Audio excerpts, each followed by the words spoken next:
बहुत समय पहले की बात है। किशनपुर गांव में रमेश नाम का एक गरीब लकड़हारा रहता था।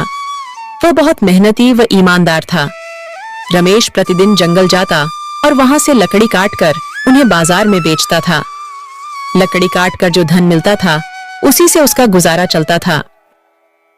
सुनो जी, तुम कोई और काम क्यों नहीं करते हो? इससे हमारा सही से गुजारा नहीं होता है। क्या करूं? भाग्यवान कोई और काम भी तो नहीं मिल रहा है। अगले दिन रमेश लकड़ी खोजते खोजते घने जंगल में पहुंच जाता है। तभी उसे रास्ते में किसी की पुकारने की आवाज सुनाई देती है। रमेश पास जाके देखता है तो उसे एक जलपरी दिखाई देती है। कृपया मेरी मदद करो, मैं बहुत दिन से बीमार हूँ। लेकिन मैं भला तुम्हारी मदद कैसे कर सकता हूँ? तुम तो एक जलपरी हो। इसी जंगल कुछ मील दूर एक गुफा है। उस गुफा के अंदर एक जादुई गुलाब के फूल है। उसे लाकर मुझे दे दो, जिससे मैं ठीक हो जाऊंगी।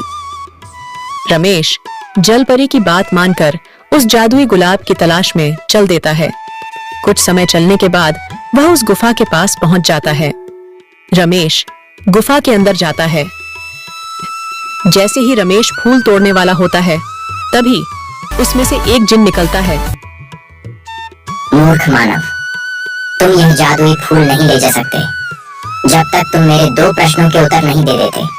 यदि तुमने मेरे दोनों प्रश्न के उत्तर सही दिए तो तुम यह फूल ले जा सकते हो।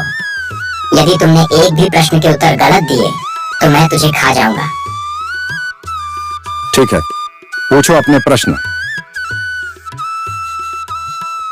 पहला प्रश्न, वह कौन है जिसके पास कभी तो दर्जन कपड़े होते हैं और कभी एक भी नहीं होता है?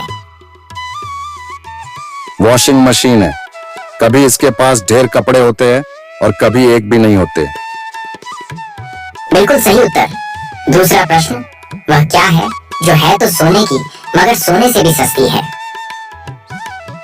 रमेश कुछ देर सोच में पड़ जाता है। इसका उत्तर चारपाई है। यह है तो सोने की मगर सोने से भी सस्ती है।